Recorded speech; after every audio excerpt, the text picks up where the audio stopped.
Bonjour à tous. C'est la première conférence de 2024, première conférence de l'Université du facteur humain. On vous l'a dit lors de l'Assemblée générale de la semaine dernière, on a pour objectif de continuer à développer la connaissance au sein de l'association, à vous proposer des formats de conférences tous les mois. Et donc, vous aurez des conférences chaque mois sur des sujets en lien avec le facteur humain. Et bien entendu, on aimerait bien cette année aussi relancer, comme ce qui avait eu lieu il y a plus de 2 ans maintenant, des universités d'été, donc des universités d'été sur le facteur humain. Donc, il y a un format qui serait proposé à partir de septembre de l'année prochaine, sur une semaine, où il y aurait à la fois des conférences et des ateliers en lien avec le facteur humain. Aujourd'hui, on a le plaisir d'accueillir Riyad. Riyad, qui est designer cognitif au sein de Humans Matter. C'était un des premiers bêta-testeurs et puis une des personnes qui a aidé à la création de la fresque du facteur humain. Riyad est chercheur en neurosciences cognitives, spécialiste des biais cognitifs, et c'est en lien avec cette spécialité qu'il va intervenir aujourd'hui, puisqu'il va nous parler de la décision et de la décision en parfaite conscience. Riyad, tu as 40 minutes de conférence et garde un temps, essaie de garder un petit temps quand même pour la communauté. Pour les questions-réponses. Voilà, Okay. pour avoir des questions-réponses, parce que c'est toujours extrêmement intéressant d'avoir tes retours en direct sur les questions qu'on peut se poser. Je te laisse toute la place, Riyad. Je te retrouve dans 40 minutes pour les questions-réponses. Un dernier élément, simplement. Vous pouvez déjà poser vos questions. Si vous avez des questions, n'interrompez pas Riyad en direct, mais posez-les directement dans le chat. À la fin, on repartira des questions qui auront été posées dans le chat en priorité pour les questions-réponses qui auront lieu. Riyad, la place. Allez. Pour toi. C'est parti. Merci Alban, merci à toutes et à tous d'être présents. Je vais essayer effectivement de tenir dans les délais impartis. Celles et ceux qui me connaissent savent que je suis très bavard. En plus, c'est un sujet qui m'intéresse, donc forcément, comme je suis loquace, je ne suis pas très vigilant sur le temps. Cependant, ce que je vous promets, c'est que certes, il va y avoir pas mal de contenu, mais restez jusqu'à la fin. Je vous promets de rendre cette présentation intéressante et dans la mesure du possible interactive, dans la mesure du possible. Donc, comme l'a indiqué Alban, je ne sais pas si d'autres personnes ont le même problème que moi, mais tu es figé sur mon écran. Est-ce que je suis figé? Ah, c'est bon. Là, alors, pourtant, normalement, alors, désolé, effectivement, normalement, j'essaye de sortir. En fait, c'est comme je suis en mode présentation. Ma présentation, elle est sur un autre écran. Donc, vous risquez de me voir en mode figé. Ne soyez pas perturbés, d'accord? Parce que pour changer de slide, j'ai besoin effectivement de changer l'écran. Donc, je disais en 2 mots, hein, juste pour compléter ce que disait effectivement Alban. Je suis donc docteur en neurosciences. Donc, de formation, mon sujet d'étude, c'est la prise de décision. C'est la raison pour laquelle je me permets d'intervenir aujourd'hui sur cette thématique. Ça va faire maintenant plus de 15 ans que j'ai quitté le monde de la recherche. Pourquoi? Pour faire ce travail de designer cognitif, en fait, pour le dire simplement, dans l'exercice de mon métier, j'essaye de faire effectivement, d'être ce trait d'union entre ces connaissances théoriques et leur application opérationnelle. Et donc, ça se matérialise par une multitude de choses, dont, entre autres, la fresque, effectivement, pour laquelle j'ai eu, le bonheur de contribuer. Je vous propose tout de suite de rentrer dans le vif du sujet et puis de se poser un tout petit peu cette question-là. Peut-on vraiment comprendre le fonctionnement de notre cerveau? Alors, je vais faire une petite parenthèse, vous allez voir, pour essayer de comprendre un peu comment fonctionne cet organe. Je vais prendre 3 prismes qui sont très simples, qui sont ultra vulgarisateurs. Mes amis chercheurs me jetteraient des tomates si j'essaye de résumer cela à, je dirais, ces choses aussi simples que cela. Mais ça va nous permettre effectivement de comprendre, et notamment comprendre peut-être, je dirais, certains problèmes que l'on peut rencontrer lors de la prise de décision. Alors, la première chose qu'il faut comprendre lorsqu'on s'intéresse au cerveau, c'est que nous sommes des animaux, nous avons donc un cerveau animal. Qu'est-ce que ça signifie? Ça signifie que sur le plan, je dirais, de l'évolution biologique de notre cerveau. Notre cerveau a été optimisé pour garantir deux fonctions. Vous connaissez très bien toutes et tous. La première, c'est garantir notre survie. Et la deuxième, c'est de nous permettre de transmettre notre patrimoine génétique à la génération suivante. Je ne m'attarde pas sur la deuxième partie.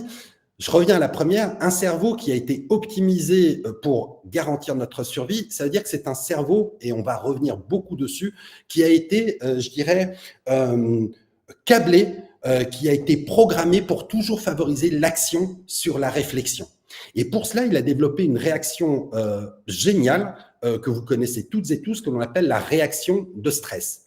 La réaction de stress, c'est une réaction qui va mettre notre corps dans une posture où, face à un potentiel danger, face à une menace qui peut porter atteinte à notre survie, en fait, notre cerveau, sur le plan, on va dire, biochimique, va débrancher les structures qui permettent, vous savez, de prendre de la hauteur sur la situation, de faire preuve un tout petit peu de ce que les Anglais appellent le think twice, de ne pas être emporté par son premier élan. En fait, les hormones du stress vont débrancher ces structures que l'on trouve à l'avant du cerveau, qu'on appelle le cortex préfrontal, pour nous préparer effectivement, pour nous mobiliser uniquement les structures qui vont nous préparer à l'action.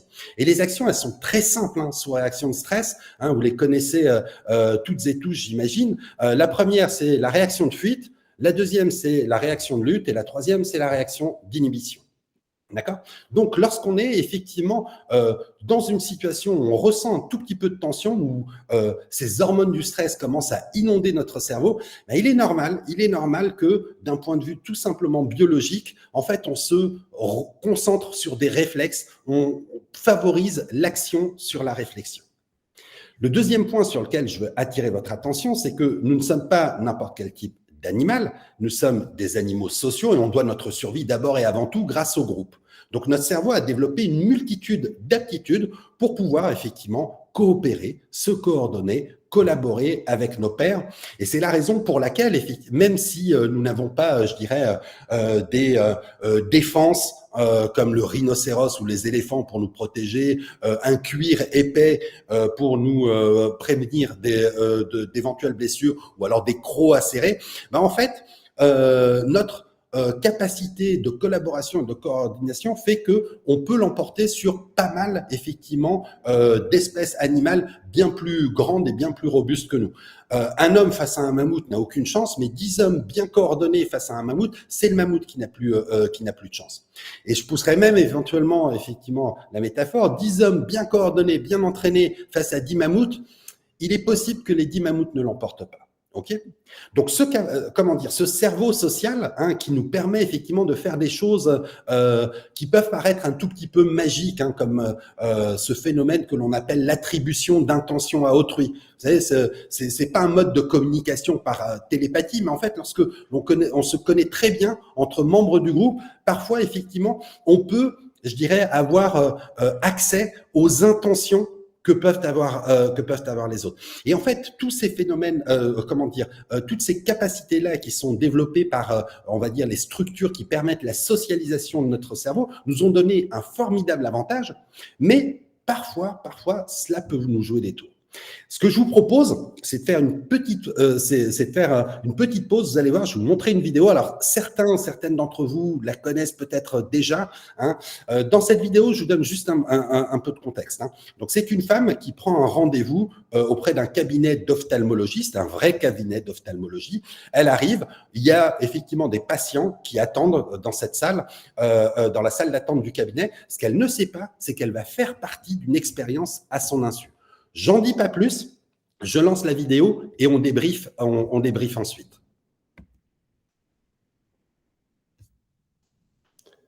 Alors, normalement, vous devriez avoir le son. Hop. To answer that question, we set up a hidden camera experiment to see if this woman would stand up at the sound of this tone, simply because everyone else is. You might be thinking you'd never go along with this. Or would you?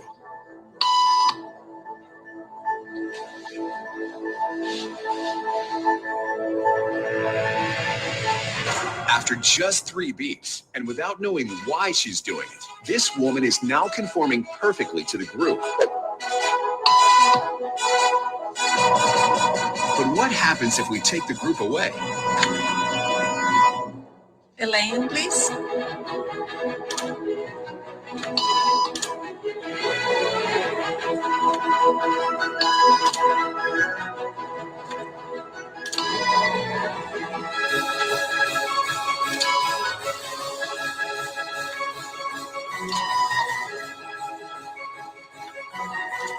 Okay, now she's alone. The crowd is gone and nobody is watching her except our hidden cameras. What do you think she'll do?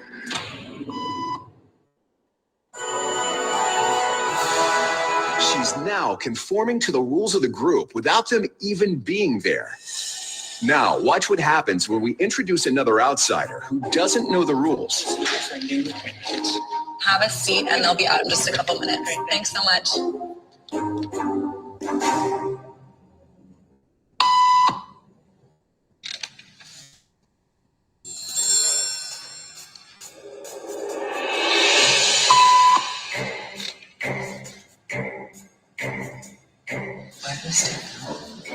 Everybody was doing it, so I thought I was supposed to.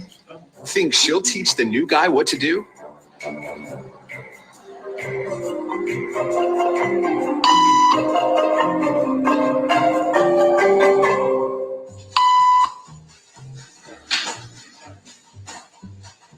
We kept the cameras rolling as more unsuspecting patients arrived.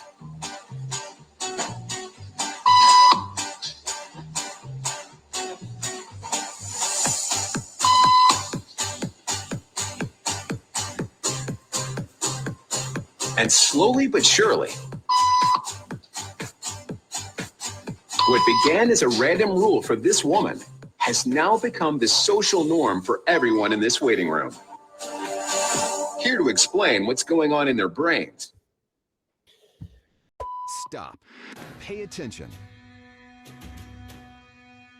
Take a look at this crowded waiting room. These people may appear to be waiting for the eye doctor, but they're actually waiting for the first test subject in our hidden camera experiment. And here she is, right on time for her 12 o'clock appointment. Hi, how are you doing? This woman thinks she's here for a free eye exam. Have you been here before? No, it's my first time. What she doesn't know is that everyone else in this room is working for us. They'll be with you in just a couple minutes. Today we're running an experiment on social conformity, and the test starts now.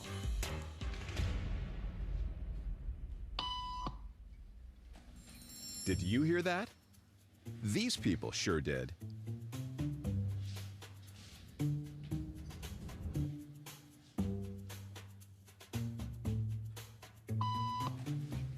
It doesn't take long for our test subject to notice a pattern. Beep means stand up. But why? And if you were in her shoes, what would you do the next time the tone sounds? While you might think you make your decisions all on your own, when it comes to peer pressure, all too often, your brain is just following the crowd. After just 3 beeps, and without knowing why she's doing it, this woman is now conforming perfectly to the group. But what happens if we take the group away? Elaine, please.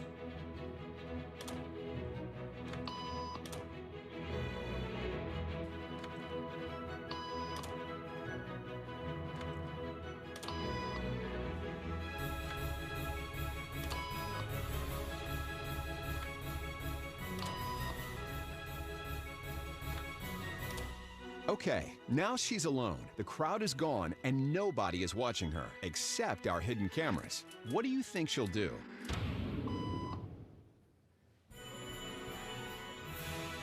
She's now conforming to the rules of the group without them even being there. Now, watch what happens when we introduce another outsider who doesn't know the rules. Have a seat and they'll be out in just a couple minutes. Thanks so much.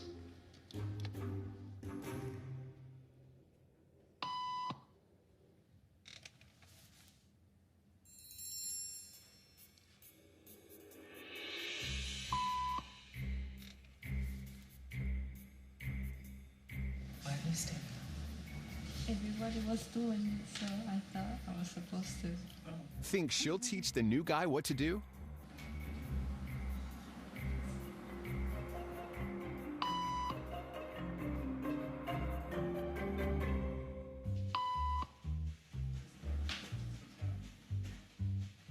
We kept the cameras rolling as more unsuspecting patients arrived.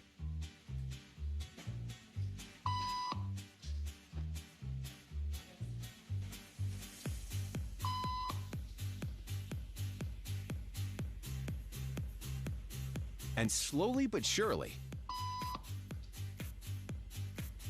what began as a random rule for this woman has now become the social norm for everyone in this waiting room.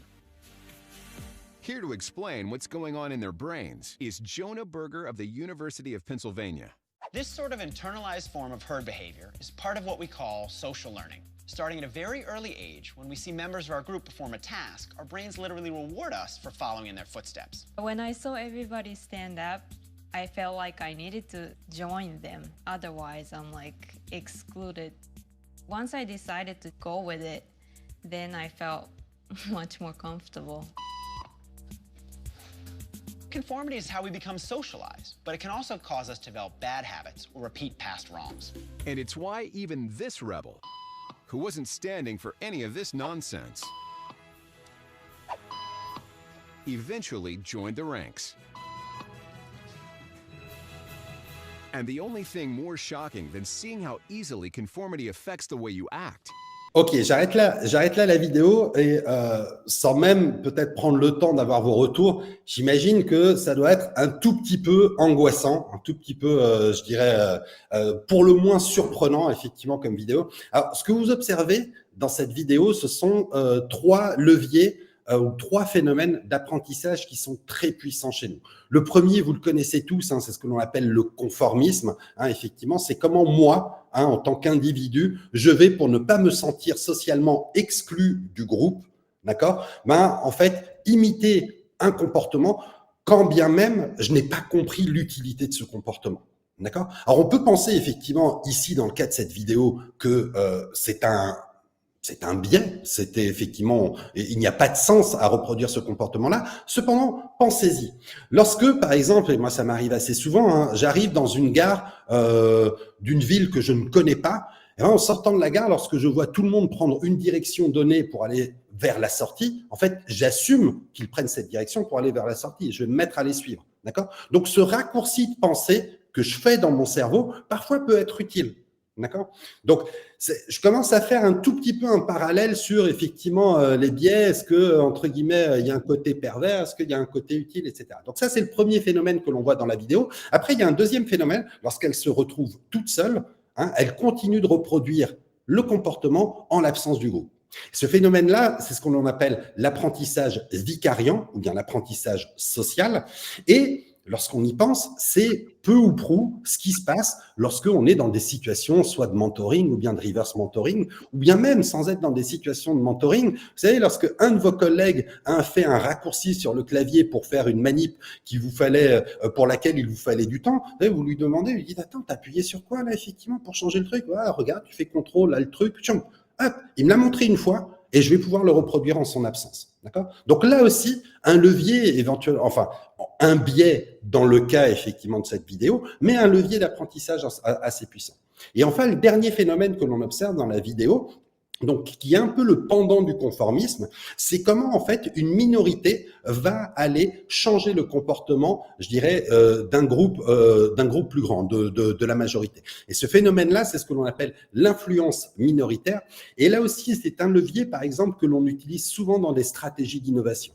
On sait très bien que l'adoption d'une nouvelle technologie, d'un nouveau produit, il n'est ni spontané, il n'est ni global, parfois il n'est pas attendu. Hein, il passe par un groupe que l'on appelle des early adopters et qui petit à petit vont effectivement par phénomène de viralité emporter effectivement un plus grand nombre.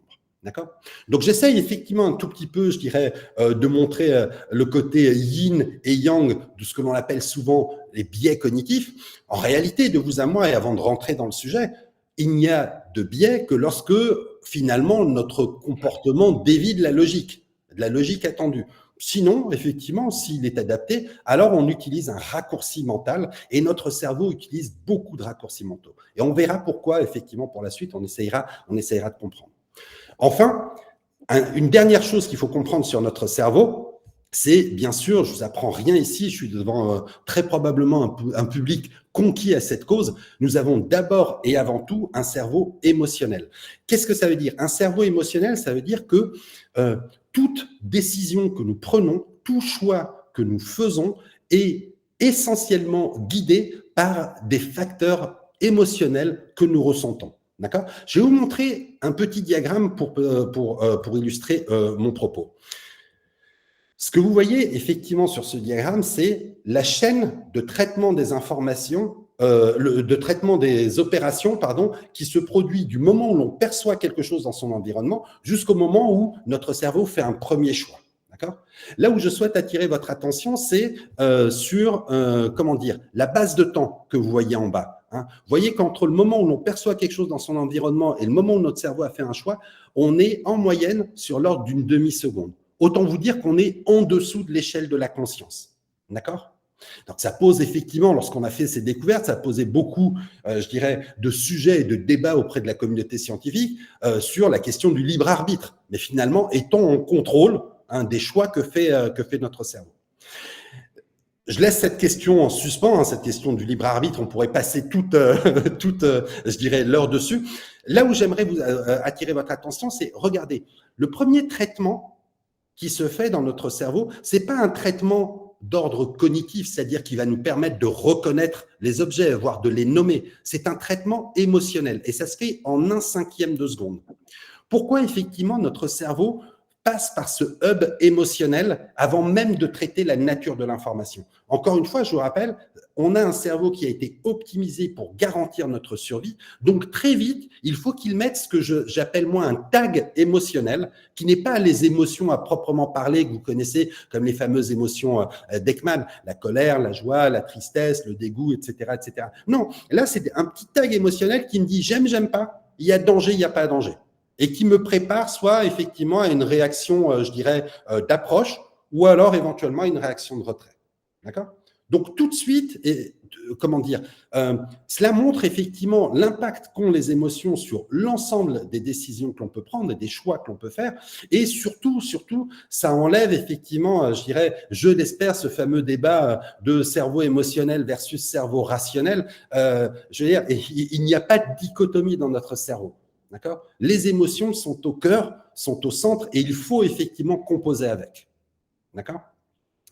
Une fois qu'on a dit ça, qu'est-ce que ça implique par rapport à notre sujet et par rapport au titre même de cette conférence, donc qui est décider en parfaite conscience. Alors, pour pouvoir, rentrer un peu dans ce thème, j'aimerais un tout petit peu, et Alban, je vois qu'on a franchi cette barre des 50 personnes. Je suis super content. Quelle fierté effectivement de porter, cette réussite. Non, j'aimerais vous poser effectivement la question. Avez-vous toutes et tous le permis de conduire? Je vois effectivement. Alors merci pour les applaudissements. Donc pardon, je pars du principe, waouh, c'est le carnaval. Je pars du principe, je dirais que vous avez toutes et tous le permis de conduire. Je vais vous soumettre un tout petit test, vous allez voir, c'est un petit questionnaire. J'aimerais savoir, est-ce que selon vous, vous pensez être un bon ou une bonne conductrice, d'accord? Et je vais vous demander de vous attribuer mentalement une note, la note A, par exemple, si vous pensez faire partie des 25% des meilleurs conducteurs ou conductrices. La note B, si vous pensez être meilleur que la moyenne. La note C, si vous pensez être moins bon que la moyenne. Ou bien la note D, si vous pensez être parmi les plus mauvais. D'accord ?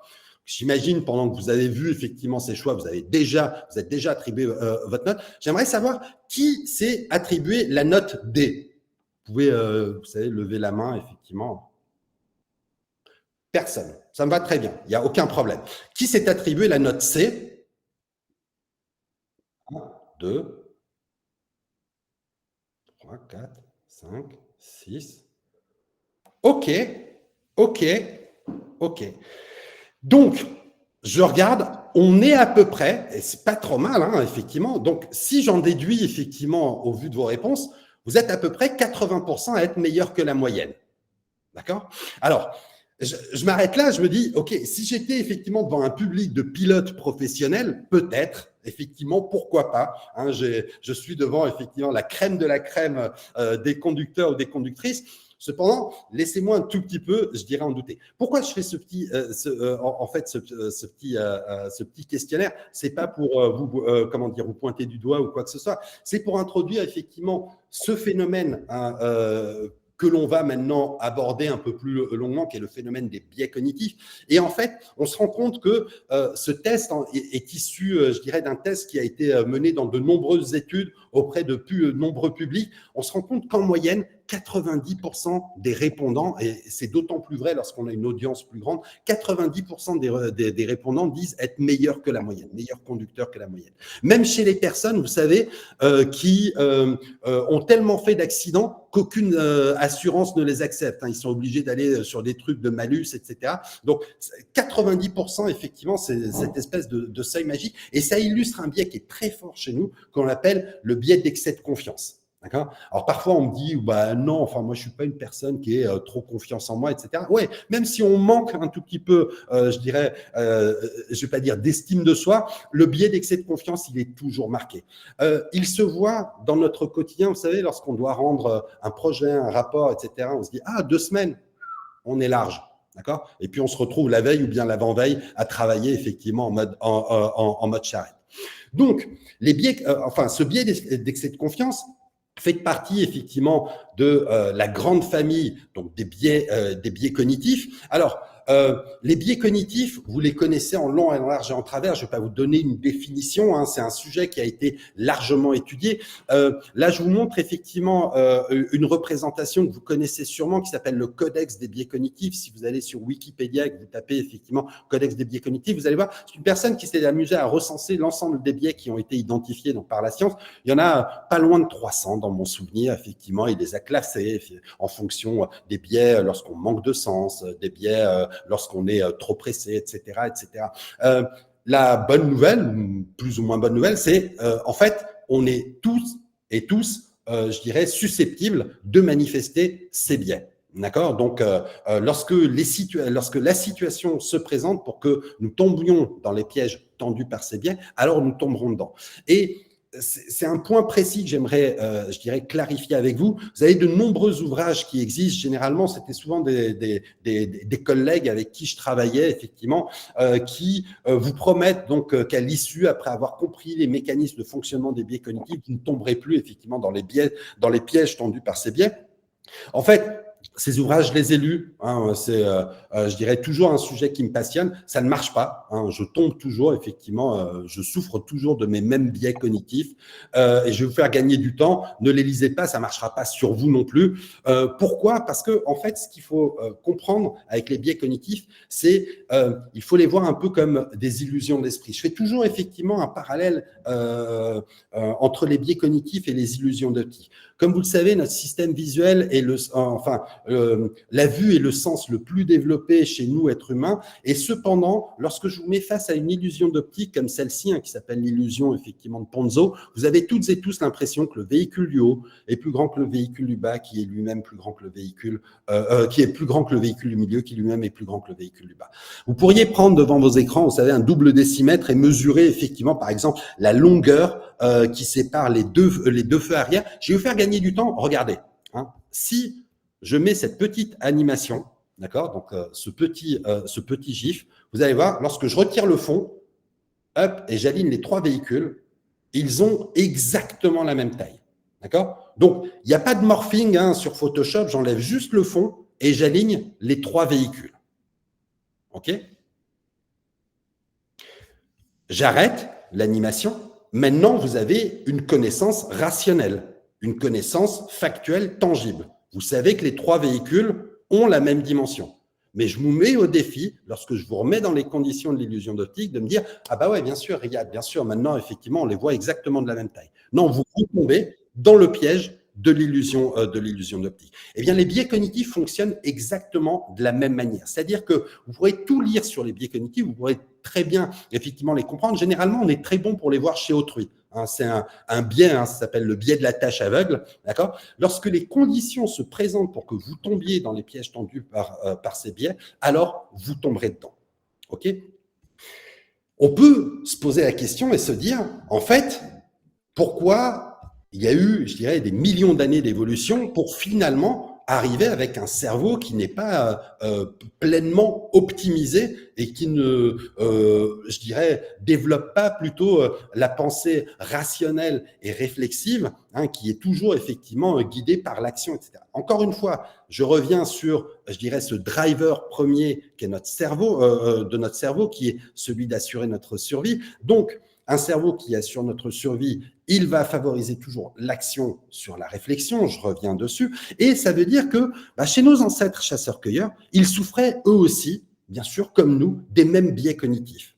La seule différence qu'il y a entre eux et nous, durant ces 70 000 ans qui nous séparent, c'est que eux évoluaient dans des environnements relativement simples et relativement prédictifs. J'essaye de schématiser. Hein.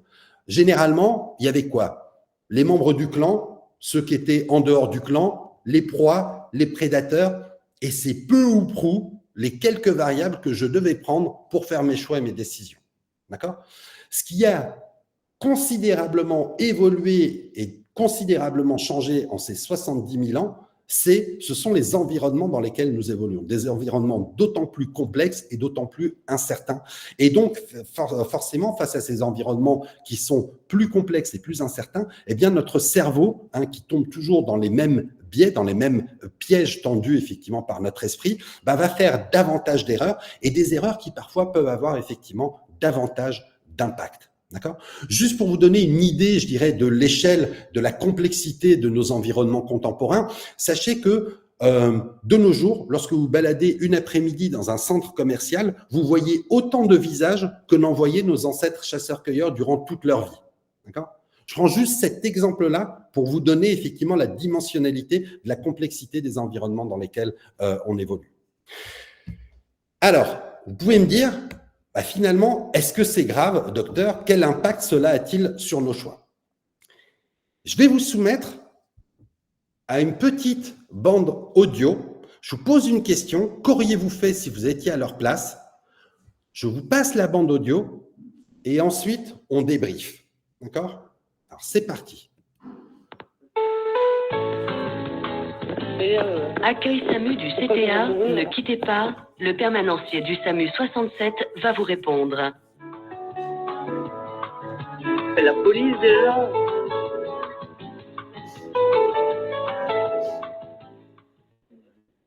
Ah mais c'est pas 80, hein. Le SAMU. Ouais, le CTA pour un nouveau dossier. T'as été voir un médecin? Moi? Oui. Non. Je te charrie. Hein. Dis-moi, donne-moi le numéro de téléphone. Alors, mais enfin, non, mais la dame que j'ai au bout du fil, c'est ce qu'il faut lui conseiller de faire en plus. Hein. C'est vrai? Ouais, elle a appelé la police. Alors, c'est parce qu'elle a la grippe, elle a appelé la police. Je sais pas, mais je crois qu'elle m'a dit elle va mourir. Oh, si. 60 ans, hein, elle va mourir. Allez, dis-moi, donne-moi le numéro. Alors, au 06 66. Ouais. 82 67. Ouais. 41. 41, ok. Strasbourg, 10 rue de la Tumeno. 10 rue de là, tu m'as dit? Tumeno. Tumeno. CH. Hein? CH. Ah, TH. Ouais, moi aussi, je cherche. Tumeno, ouais. Au 3e étage. Ouais. Alors, le nom, j'ai compris Musenga, M-U-S-E-N-G-A. Je lui ai fait épeler, a priori, ça devrait être ça. Ouais. Elle a 22 ans, elle a des douleurs au ventre. Ouais. Bon, là, c'est règle, mais c'est pas ça, apparemment. Ouais. Elle a de la fièvre et elle va mourir. Ah, ouais, c'est sûr qu'elle va mourir un jour. Certain, ouais. Comme tout le monde. Voilà. Ouais, ça marche. Écoute, je te la passe. Hein. Ouais. Oui, allô? Allô? Aidez-moi. Oui, qu'est-ce qui se passe? Qu'est-ce qui se passe? Bon, si vous me dites pas ce qui se passe, je raccroche, hein? Madame, j'ai très mal. Oui, bah vous appelez un médecin, hein? D'accord. Voilà, vous appelez SOS médecin. Je peux pas. Vous pouvez pas? Ah non, vous pouvez appeler les pompiers, mais vous pouvez pas. Oui, vous allez mourir, certainement un jour, comme tout le monde. Ok. Vous appelez SOS médecin, c'est 03 88 3 fois 75. D'accord? Vous avez compris? 03 88 3 fois 75. Aidez-moi, madame. Bah, je vais vous aider, je ne sais pas ce que vous avez. J'ai très mal. Oui, et vous? J'ai très mal au ventre. Oui, vous avez mal au ventre? Il me fait mal partout. Oui, bah vous appelez SOS médecin au 03 88 75 75 75. Voilà, ça je peux pas le faire à votre place. 03 88 75 75 75. Qu'un médecin vous voit, ou sinon vous appelez votre médecin traitant. D'accord? Voilà, au revoir. Alors, fin de la transcription. Comme vous pouvez le lire effectivement sur cette slide, donc Naomi Musanga, ce 29 décembre 1917, est décédée, donc c'est le même jour de l'appel, lorsqu'elle a été emmenée aux urgences au CHU. L'ironie de l'histoire, c'est qu'elle a réussi malgré tout, à l'issue de cet appel, de contacter SOS médecin. Donc le médecin est venu, l'a vu, et lorsqu'il a constaté effectivement son état, il a réappelé le SAMU, qui là a envoyé effectivement un véhicule médicalisé, mais il était trop tard, etc. Ce que je vous propose de faire, je vous parlais d'émotionnel, on va essayer de dégonfler cette bulle émotionnelle et essayer d'analyser d'une manière un peu analytique, qu'est-ce qui a pu expliquer ce drame, puisque malheureusement, on parle de biais cognitifs, mais ils n'agissent jamais seuls. Ils agissent souvent sous un effet, ce que l'on appelle boule de neige, avec parfois les conséquences qui sont les conséquences terribles que l'on peut voir. On va essayer de comprendre, en gros, qu'est-ce qui peut éventuellement nous éviter de tomber dans ces pièges extrêmes. Le premier biais dont a souffert Naomi Musanga, c'est un biais que vous connaissez probablement, qu'on appelle l'effet de halo. Alors, l'effet de halo est beaucoup utilisé, vous savez, chez les publicitaires, lorsqu'on va effectivement nous mettre Antoine Griezmann, nous vendre du shampoing, etc. En fait, on aime bien ce personnage-là. On est fan de ce qu'il fait, c'est un bon footballeur et forcément, il dégage un halo qui est le suivant. En fait, tout ce que fait Antoine Griezmann est cool, donc forcément, le shampoing qu'il utilise est cool, etc., etc., etc. Là, ici, l'effet de halo qui va suivre continuellement Naomi tout au long de l'échange, c'est elle exagère. Et vous allez voir que cet effet de halo va être gonflé et va être, si vous voulez, renforcé par d'autres biais. L'autre biais, donc, qui a effectivement, conduit à cette tragédie, c'est un biais d'autorité. Vous ne l'avez pas effectivement sur la bande sonore, l'extrait de bande sonore que vous avez, mais en fait, avant de joindre le SAMU, Naomi Musanga n'avait que le numéro des pompiers. Donc, elle a appelé effectivement le 18, elle a eu les pompiers, elle a eu effectivement donc un permanencier qui lui a dit, écoutez, normalement, c'est pas à nous de traiter ça, je vais effectivement vous basculer donc au SAMU, restez en ligne. Et lorsque ce permanencier a eu effectivement la première personne que l'on entend dans la bande sonore, il lui a dit tout simplement, écoute, j'ai quelqu'un, je sais pas, j'ai pas compris, elle a mal au ventre, etc. Enfin bon, bref. Ah oui, et puis elle me dit, elle va mourir. Ok. Donc, quelque part, le pompier, qui joue figure d'autorité, va avoir un impact sur la perception que toutes les personnes effectivement du SAMU vont avoir effectivement par la suite de Naomi. Le troisième biais dont a souffert Naomi, c'est le biais de l'expert. Alors, je tiens à le dire tout de suite, le SAMU fait un travail extraordinaire, formidable, 24 heures sur 24, 7 jours sur 7. Il sauve des vies dans des conditions effectivement parfois extrêmes. Et là, en fait, quelque part, cette institution s'est posée effectivement en experte par rapport effectivement au mal que décrit Naomi, sous la forme de « Madame, nous savons ». nous avons effectivement, comment dire, plus de connaissances et on sait qu'effectivement, en fait, vous avez mal au ventre, ça ne nécessite pas l'intervention du SAMU. Et alors, peut-être le dernier biais qui, je dirais, a sonné un tout petit peu, je dirais, le glas, c'est un biais de confirmation. Nous sommes au mois de décembre, d'accord? Quelles sont les 2 principales pathologies qui expliquent des maux de ventre? La grippe ou alors la gastro. Et donc forcément, ça va avoir un impact, une influence sur les experts et cette influence, ça ne peut être que cela. D'accord? Il n'y a pas d'autre explication. D'accord? Vous voyez en fait tous ces raccourcis mentaux qui se sont enchaînés à créer un mécanisme, à créer une histoire qui a mis effectivement, qui a eu l'issue terrible que l'on connaît. Et je vous ai posé en préambule la question de dire qu'auriez-vous fait à leur place? En fait, vous ne pourriez même pas répondre à cette question ou répondre de manière objective.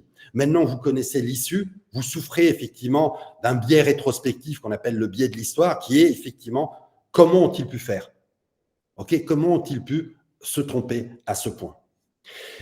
Alors pourquoi effectivement je suis allé un tout petit peu sur ce terrain-là, c'est juste pour vous dire, encore une fois, je vous l'ai dit, nous avons un cerveau qui utilise une multitude de raccourcis mentaux et qui, dans bien des cas, sont efficaces. Parfois, ces raccourcis sont sujets à des erreurs que l'on appelle des biais cognitifs, et il y a 2 types d'erreurs possibles. Imaginons, je suis 70 000 ans en arrière, je suis dans la savane, j'entends un bruit dans un buisson. Qu'est-ce que je fais? Mon cerveau est programmé pour l'action et non pas pour la réflexion. Je prends mes jambes à mon cou, je m'enfuis. Et c'est l'animal que vous voyez sur la gauche de cette image qui sort des buissons. Un animal inoffensif. Ce type d'erreur s'appelle erreur de type 1 ou alors faux positif. Je pense qu'il y a un danger, or je me suis trompé. D'accord? Quelle est la conséquence de cette erreur? Quelques calories. D'accord? Maintenant, imaginons cette scène, la même scène, j'entends un bruit. Par contre, l'évolution a fait, moi, être supérieur, que mon cerveau a été optimisé pour la réflexion au lieu de l'action. Je vais me dire, mais attends, mais non, tu ne vas pas prendre tes jambes à ton cou, attends de voir qu'est-ce qui se passe, voir, comme tu es très intelligent, va dans le buisson pour vérifier effectivement quel type d'animal il y a. Et là, je tombe sur l'animal de droite. Je fais une erreur, seulement cette erreur, elle est fatale. Ce type d'erreur s'appelle erreur de type 2 ou alors faux positif. Je dis, ce n'est pas dangereux et je fais une erreur. D'accord? Vous voyez que l'issue de chacune de ces erreurs est totalement différente et la nature, on va le dire comme ça, a plutôt favorisé les erreurs de type 1, c'est-à-dire des erreurs effectivement avec peu d'impact. D'accord? Je reviens sur une polémique qu'on a eue il y a quelques années, vous savez, sur les tests PCR qui faisaient beaucoup de faux positifs. Mais je préfère un test PCR qui fasse un faux positif qui me dit « Hey Coco, tu as effectivement le Covid », qui me forcerait donc d'aller à l'hôpital ou de voir un spécialiste qui me fasse une prise de sang et qui me dit « Bah non, en fait, il n'y a rien, le test s'est trompé ». Imaginez si le test faisait des faux négatifs. Je me dire « Ah bah non, tranquille, tu es immunisé ». Et puis, je vais me balader, je vais vivre ma vie, alors qu'en fait, c'est un faux négatif, et donc je souffre de la maladie et je vais la diffuser. D'accord ? Ce qui s'est passé dans le cas du SAMU, c'est qu'ils ont fait une erreur de type 2.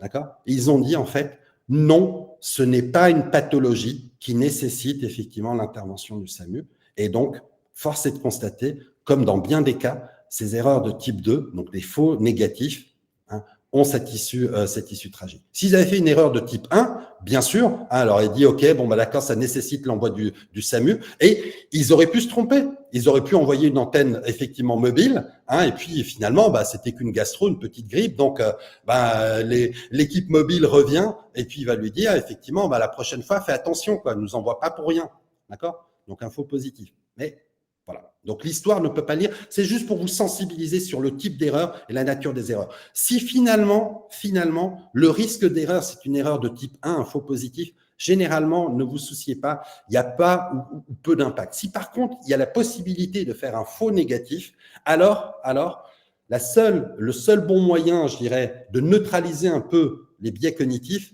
c'est d'aller confronter son point de vue avec d'autres. OK ? Et donc là, effectivement, en confrontant les regards, en confrontant les points de vue, l'autre va vous éclairer sur vos angles morts et vous allez éventuellement donc voir des choses que vous n'avez peut-être pas vues au préalable. Je vois l'heure qui tourne. Je vais terminer quand même sur les facteurs cognitifs sur lesquels on peut capitaliser, peut-être pour justement, à tout le moins, gérer ou contrecarrer les biais. Et je vais aller sur des facteurs que vous connaissez toutes et tous très bien, puisque vous êtes familiers avec la fresque du facteur humain. Le premier, effectivement, facteur, c'est l'attention. L'attention, vous connaissez, je donne une petite définition ici, mais c'est cette faculté de l'esprit qui va nous permettre de porter justement toute de focaliser notre esprit sur un objet, sur effectivement une pensée, une idée. Et en fait, cette faculté d'attention va nous permettre effectivement de mobiliser ces capacités du moment où l'on perçoit quelque chose jusqu'à l'exécution d'une action. Pourquoi l'attention, c'est important effectivement de se focaliser dessus? C'est parce que vous le savez déjà très probablement, notre fenêtre attentionnelle, elle est limitée. D'accord? Notre attention, elle est limitée. Et qui plus est, comme vous le voyez ici, se pose un problème de l'intensité de l'attention. Avec le temps, l'attention, effectivement, diminue. Vous voyez, autour des 10 minutes, on atteint ce que l'on appelle la vallée de la mort. Ça, c'est quelque chose que tous les présentateurs ou les personnes qui font des pitchs devraient garder en tête. Effectivement, au 10 minutes, on perd l'auditoire. C'est pas parce qu'on est paresseux, etc. C'est parce que la première fonction de l'attention, c'est ce que l'on appelle la vigilance. Et la vigilance, en fait, a pour objectif de décrocher notre attention de l'objet sur lequel elle est en train de se porter. D'accord? Encore une fois, rappelez-vous, notre cerveau est optimisé pour garantir notre survie. Donc, si je passais effectivement 1 heure à admirer cette marguerite magnifique dans le champ qui est en face de moi, je ne verrais peut-être pas les prédateurs qui arriveraient derrière moi. Donc, la première fonction de l'attention, qui est la vigilance, c'est de décrocher de l'objet sur lequel notre attention est portée. Donc, effectivement, il va falloir composer avec cette fonction qui est assez labile et il faut être, je dirais, assez judicieux pour pouvoir remobiliser, refocaliser l'attention. La deuxième fonction sur laquelle j'aimerais attirer votre attention, c'est la mémoire. Donc, la mémoire, vous le savez, c'est cette capacité de l'esprit, on va dire, d'enregistrer, de conserver et puis de rappeler des expériences passées. Il existe une multitude de modèles sur la mémoire. Il existe effectivement une multitude de nomenclatures de types de mémoire. Le point, moi, qui m'intéresse effectivement, c'est le suivant, c'est de dire, en fait, avec la mémoire, il y a une question qui est intéressante, qui est cette question de la temporalité. Okay. Lorsque l'on fait des études et qu'on essaye d'analyser le pourcentage de rétention effectivement des informations, avec le temps, on se rend compte que souvent les personnes se souviennent très bien des informations, on va dire, au tout début d'un événement, au tout début d'une séquence, et puis très bien aussi des éléments à la fin. Et puis au milieu, c'est un peu, je dirais, le ventre mou. Les souvenirs ne sont pas clairs. Le rappel, je dirais, des informations n'est pas très clair. Et ce qui est intéressant, c'est que lorsque vous y prêtez attention, justement, on peut superposer cette courbe avec la courbe de l'attention. Et vous voyez qu'il y a un lien forcément. Donc notre attention, cette dynamique que l'on a effectivement de l'attention qui va un peu se décrocher au milieu, elle vient accompagner aussi cette dynamique de rétention de la mémoire. Et donc ça, ce sont, je vais dire, des propriétés qui est sur lesquelles il est très intéressant, je dirais, d'être vigilant lorsque l'on souhaite notamment mettre en place ce que l'on appelle des expériences mémorables. Et d'ailleurs, à ce sujet-là, s'il y a 3 éléments, je dirais 3 types de mémoire sur lesquels il est intéressant de vous focaliser, ce sont les suivants. Le premier, c'est ce qu'on appelle la mémoire sémantique. La mémoire sémantique, c'est celle qui touche à nos connaissances, d'accord, la connaissance du monde. Cette mémoire sémantique, elle est très peu sensible à l'espace et au temps. Si, par exemple, je sais pas, je vous montre un stylo et que je vous demande comment s'appelle cet objet, vous allez très vite me dire ça s'appelle un stylo. Et si je vous demande quand est-ce que vous avez appris que cet objet s'appelle un stylo, vous ne seriez incapable de vous en souvenir, de vous rappeler. Pourquoi? Parce qu'en fait, la mémoire sémantique n'est là juste que pour me permettre effectivement de comprendre les événements, les choses sur le monde et sur l'actualité. D'accord ? Le deuxième élément sémantique qui est très important, c'est ce que l'on appelle la mémoire épisodique. Et ça, c'est notre calendrier personnel. Hein, c'est vraiment effectivement ce qui va me permettre de dire « je me rappelle ». Ce sont ces fameuses pierres blanches que l'on a mis effectivement tout au long de notre chemin. Et la mémoire épisodique, elle est très sensible, elle, à l'espace et au temps. Et vous pouvez effectivement, je dirais, rappeler à votre souvenir une multitude de détails. D'accord ? Ce qui est intéressant avec la mémoire épisodique, c'est qu'on commence avec cette mémoire épisodique à toucher à des éléments émotionnels. Hein, si cette mémoire est très sensible au lieu et à l'espace, c'est parce qu'elle est très chargée effectivement d'éléments émotionnels qui vont permettre d'être effectivement ces marqueurs mnésiques que l'on va garder à l'esprit.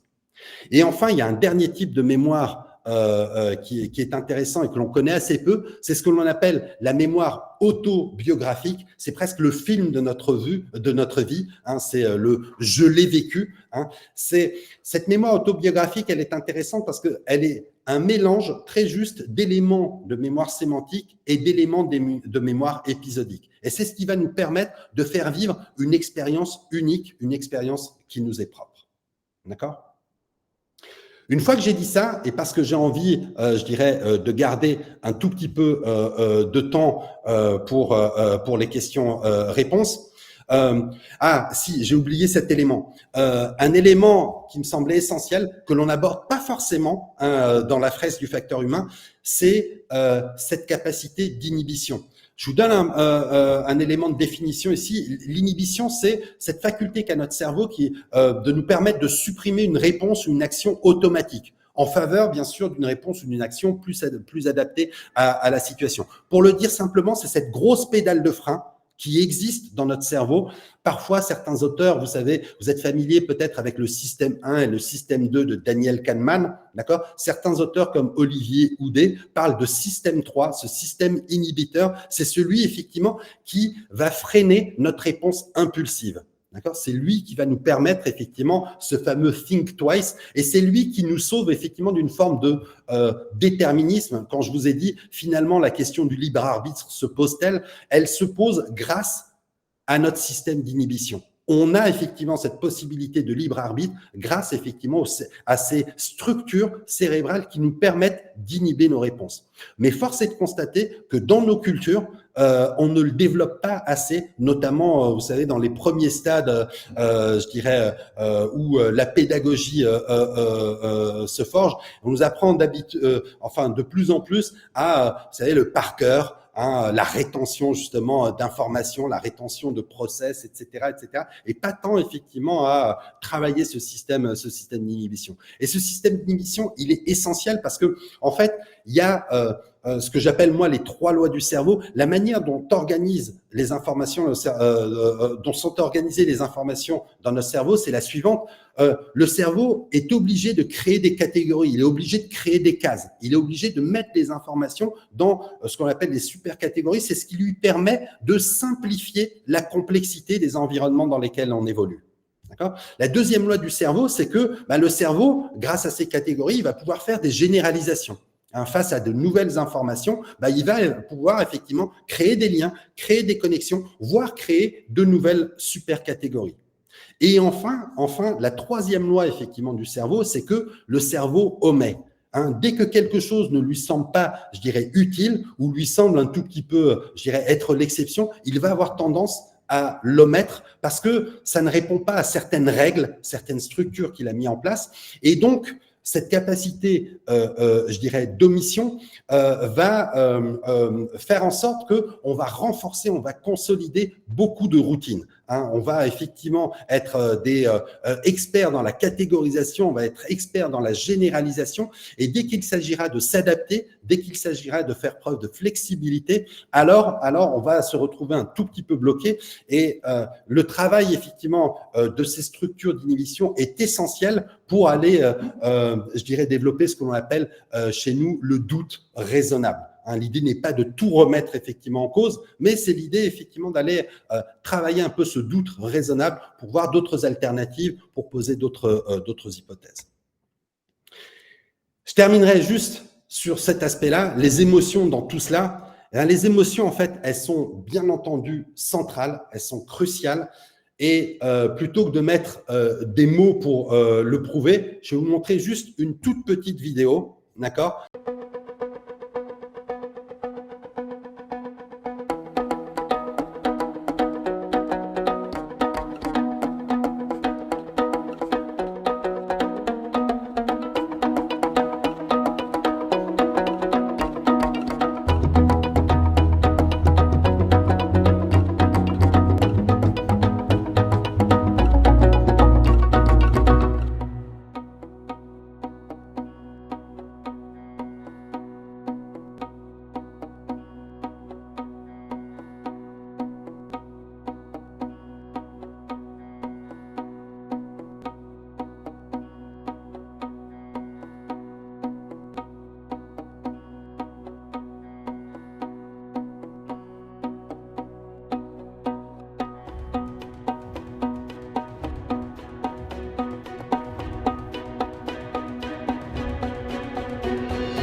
Alors, Fashion Revolution, c'est une vraie campagne qu'ils ont mis en place. C'est une vraie ONG qui essaye effectivement de sensibiliser sur ce sujet, comment dire, de la, on va dire, de la cheap fashion.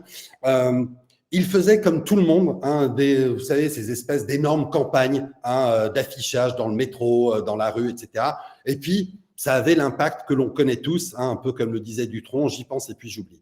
En fait, c'est pas seulement effectivement, je dirais, un gadget qu'ils ont mis en place, c'est une vraie expérience sociale qui a été conjointement développée avec le département de psychologie sociale de l'Université de Berlin.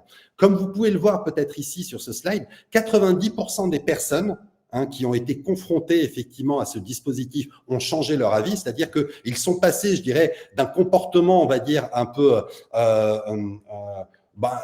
auto-centré et quasi automatique, d'un gain immédiat, d'un t-shirt pas cher à 2 €, vers un comportement totalement décentré, altruiste, voire pour des personnes qu'ils ne connaissent pas du tout.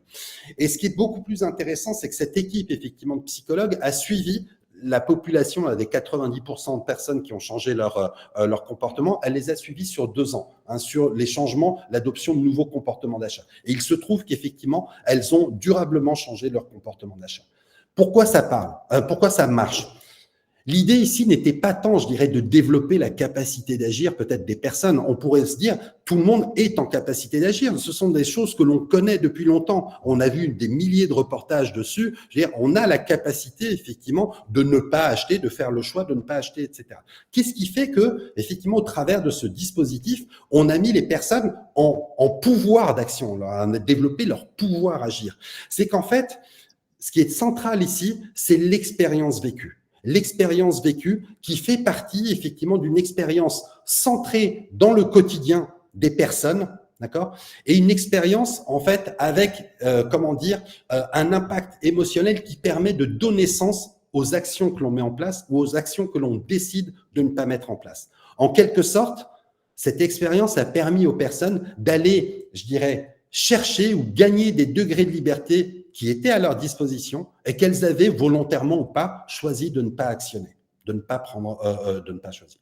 D'accord ? Donc, il suffit parfois, effectivement, je dirais, d'une inoculation savamment pensée, bien, effectivement, je dirais, dosée, qui joue sur tous les leviers que nous avons vus, le levier attentionnel, levier mnésique, levier d'inhibition, etc., pour aller, effectivement, avoir ce pouvoir transformatif. J'arrête là, je vois qu'il y a 3 minutes, je vois effectivement une multitude de questions dans le fil. De toute façon, j'avais vraiment terminé. Il me restait quelques slides de conclusion sur le pouvoir de la fresque et la capacité que donne la fresque. Je peux le dire à l'oral. En fait, la fresque donne cette vraie opportunité que nous avons d'aller faire face justement à ces ambiguïtés, à ces environnements de plus en plus, je dirais, incertains, en allant travailler des leviers qui sont très forts chez nous, que sont la curiosité, l'imagination et la créativité. C'est un espace, effectivement, qui nous permet d'aller solliciter ces leviers que parfois, effectivement, on omet d'aller activer. Et encore une fois, la fresque est aussi cette invitation à cela.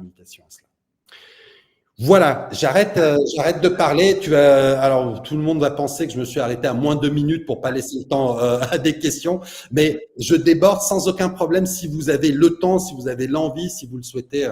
Donc, avec grand plaisir. Top, merci beaucoup Riyad. Et effectivement, ça va être ma première question. Est-ce que tu acceptes qu'on déborde de 15 minutes grand maximum, mais simplement pour qu'il y ait quand même quelques questions? Bien sûr. Il n'y a pas eu beaucoup de questions dans le film, mais je pense que beaucoup de personnes ont retenu leurs questions. Donc, sentez-vous libre après de lever la main si vous avez des questions. Mais il y a une première question qui avait été posée par Mathieu, qui était comment ne pas être suspicieux quand l'info n'est pas raisonnable. Je ne sais pas si Mathieu, tu souhaites nous partager ta question pour la formuler différemment si tu le souhaites. Il est peut-être plus là, Mathieu, aussi. Ah, je sais pas. Pardon. Non, vous m'entendez? Oui, c'est bon. Oui, mais en fait, c'était juste sur l'expérience. C'était la personne, la jeune femme qui suit la suite de se lever. Et du coup, quand la personne lui pose la question, mais qu'est-ce que vous faites? Là, elle donne pas une réponse raisonnable. Et c'est pour ça que je me dis, mais c'est étrange. Oui. En fait, c'est là où c'est intéressant. En gros, on parle dans cette première partie, en fait, ce qui a eu un impact chez elle au niveau de l'adoption de ce comportement, c'est vraiment ce phénomène de conformisme. Cependant, dans le conformisme, il y a plusieurs niveaux.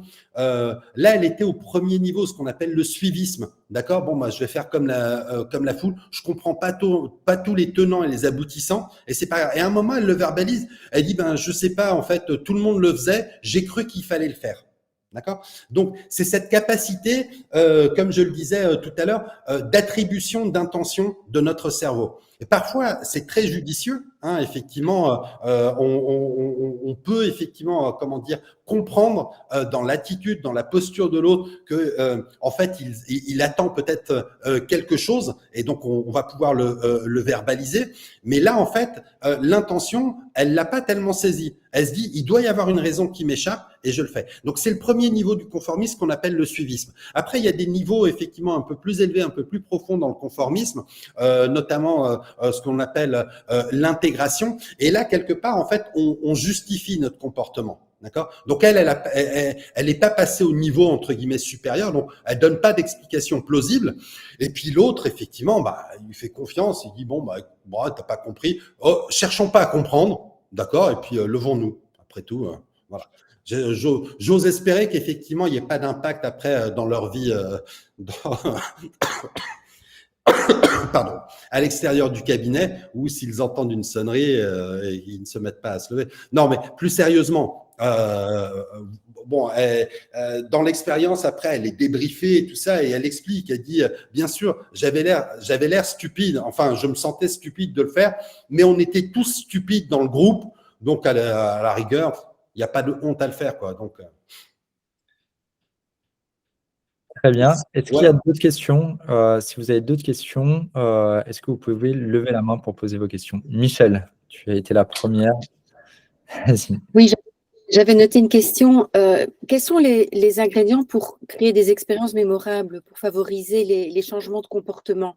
Enfin, vous avez passé rapidement donc la vidéo pour la vente des t-shirts. J'imagine c'est ce genre d'expérience pour, enfin oui, vous l'avez expliqué, pour adopter des nouveaux comportements. Mais quels étaient les ingrédients qui expliquent ça, vous avez été un peu rapide. C'est une question, et j'avais une autre question aussi par rapport à cette l'inhibition, ce facteur d'inhibition. Vous avez décrit les trois ingrédients, donc le fait que les trois modes de fonctionnement du cerveau, effectivement, sur ouais. Hein. Comment est-ce qu'on peut travailler? Parce que vous avez dit, voilà, il faut travailler sur ces 3 facteurs, mais concrètement, ça veut dire quoi?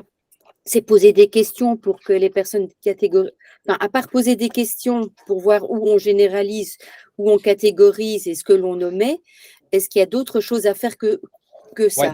Alors, je vais commencer peut-être par la dernière parce que c'est un tout petit peu un peu plus simple de répondre. En fait, ce qui est intéressant pour travailler effectivement ces capacités d'inhibition, c'est de travailler le changement de perspective ou de point de vue. Je prends l'exemple parce que il me revient à l'esprit et qui m'a semblé très pertinent. Vous savez, ma fille, comme la plupart des enfants ont étudié à l'école, elle était encore en primaire pourtant. Donc la guerre de 100 ans, d'accord.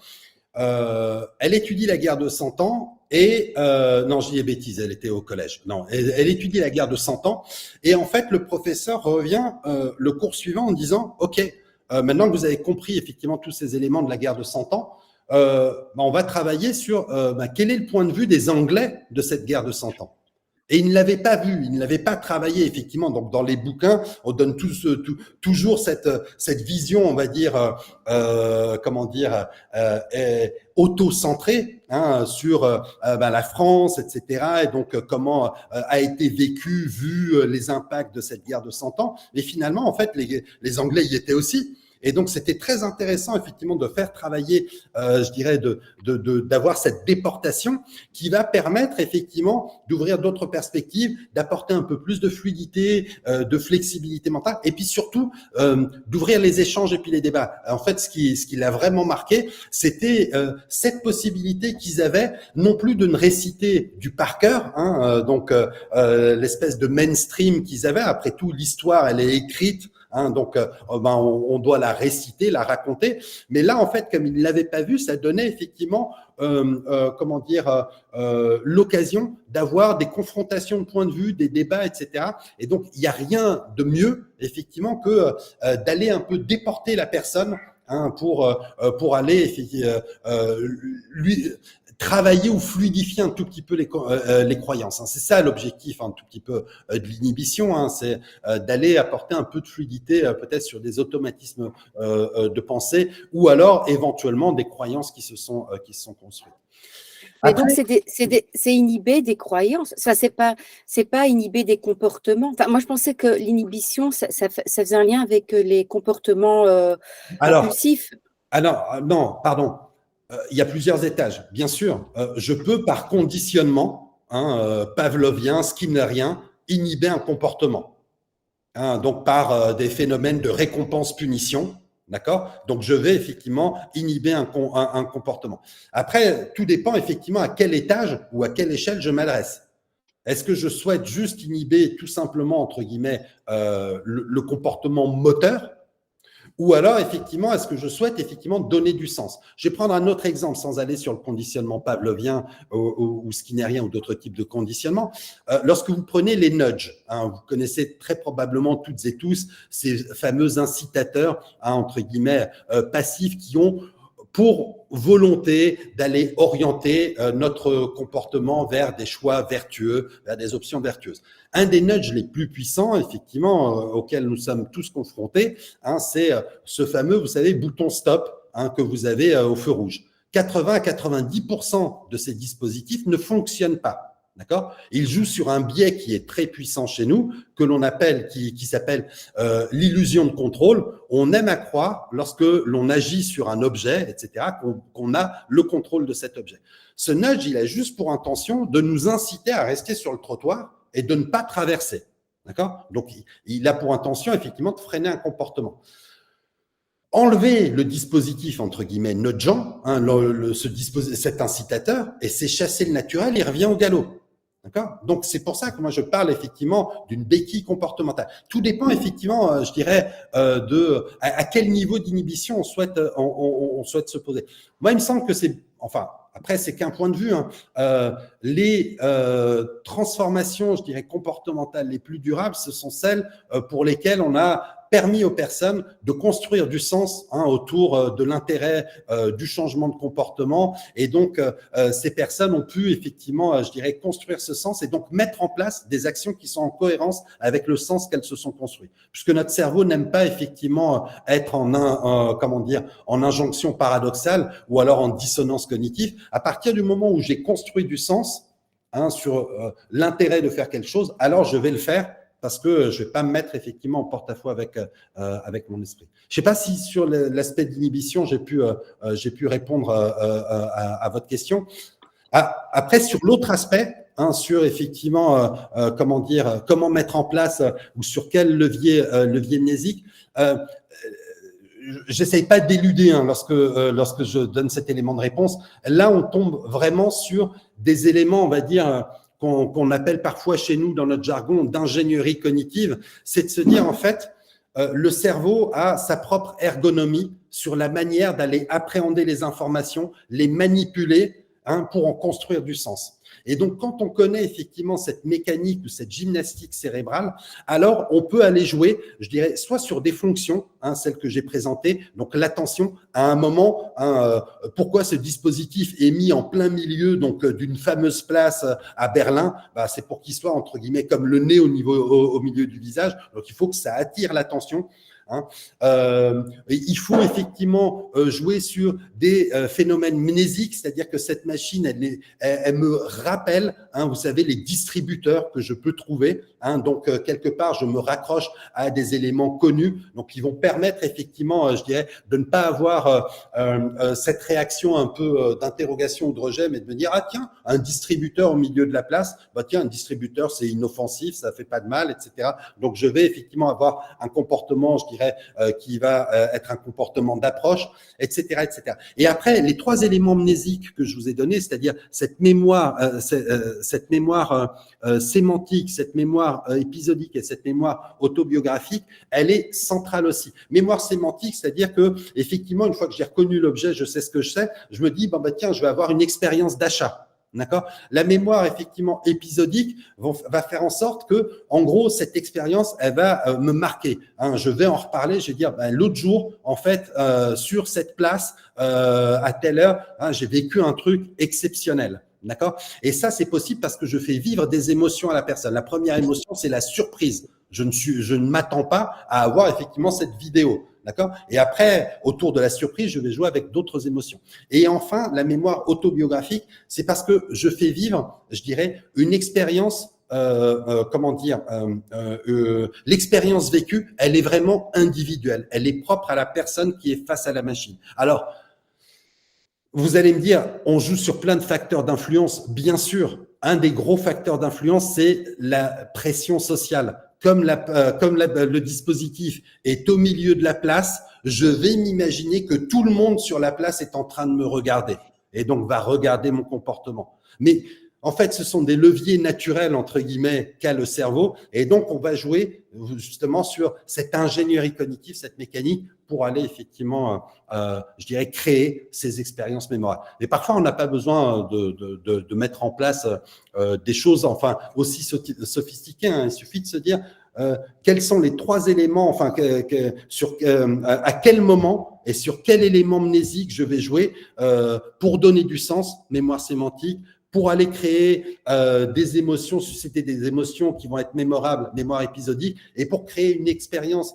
individuelle propre, donc mémoire autobiographique. Et là, ça permet effectivement d'avoir, je dirais, dans le design des parcours que l'on peut mettre en place, des choses assez intéressantes. J'en profite, il y a Christina qui posait une question. La manipulation est-elle donc la seule voie pour l'interrogation? Je pense que tu y as partiellement répondu, mais oui. Tu as quelque chose à... Non, pas du tout. Effectivement, en fait, tout est dans l'intention qui est derrière. Encore une fois, c'est vrai que tous ces systèmes effectivement de nudge ouvre le débat sur de la manipulation. Le principe même, et je suis pas un défenseur, je dirais, des nudges, même si, encore une fois, je joue sur un cerveau qui est programmé pour l'action. L'avantage du nudge, c'est que ça met la personne en action. Après, ce qui est intéressant, c'est de la faire réfléchir. Comment dire ? l'avantage, entre guillemets, du nudge, c'est qu'il laisse toutes les possibilités ouvertes. Face à la machine, je peux dire, ben non, effectivement, je veux pas faire de don. 10% des personnes l'ont fait. D'accord? Ça pose aucun problème. Je vous donnais cet exemple de dispositif, vous savez, le bouton stop sur le feu rouge. Ben oui, je peux appuyer sur le bouton stop, mais j'ai pas une grille qui se lève devant moi pour m'interdire de traverser. Je peux, si je le souhaite, même si le feu n'est pas rouge, effectivement, de traverser. Et donc, la force de ces dispositifs, c'est que finalement, ils laissent tous les degrés de choix possibles.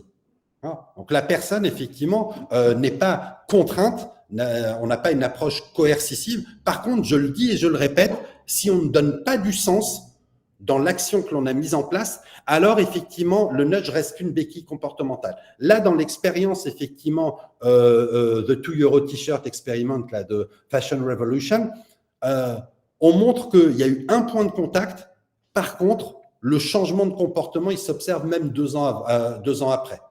D'accord ? Donc là, c'est très intéressant parce qu'on a réussi, si vous voulez, au-delà de la manipulation, on peut l'appeler comme ça, mais on a réussi à faire prendre conscience de l'intérêt de changer les comportements aux personnes qui ont éprouvé effectivement ce dispositif. Merci beaucoup, Riyad. J'ai mis dans le chat le lien vers le livre d'Oudé, Apprendre à résister, parce que effectivement, c'est un livre qui fait un peu plus de 100 pages, qui est très court, très clair sur la question de l'inhibition, et je pense qu'il pourrait aider un certain nombre de personnes qui ont pu être intéressées par la notion de pouvoir en savoir un peu plus sur le sujet, et je garde en tête ça pourrait être intéressant, effectivement, d'avoir une conférence là-dessus et d'identifier une personne. Si vous réussissez à avoir Olivier Houdet, je ne pourrais que vous inciter à assister effectivement à sa conférence. Un grand merci, Riyad. Merci à vous, merci à toutes et à tous. Questions. Et puis, Riyad, il est membre de la communauté de l'Université du Facteur Humain. Yes. Donc, il va aussi sur le Slack de la communauté. Si vous avez des questions, vous pouvez parfois le taguer et lui poser des questions. Il ne répondra peut-être pas dans la seconde, mais je répondrai. Je suis certain qu'il répondra si jamais vous lui posez la question. Un grand merci, Riyad. Merci à toutes et à tous. Merci encore. Et on se retrouve très prochainement, début mars. Vous avez reçu l'invitation la semaine dernière pour une nouvelle conférence de l'Université du Facteur Humain. Et peut-être qu'il y en aura une en février. On est en train de voir, mais avec les vacances, on essaie de la programmer à un moment où on peut maximiser effectivement le nombre des participants. On vous remercie et on rendra la disponible dans quelques jours directement en ligne. Un grand merci à tous et au revoir. Passez une bonne soirée. Bonne soirée, au revoir. Bonne soirée, au revoir.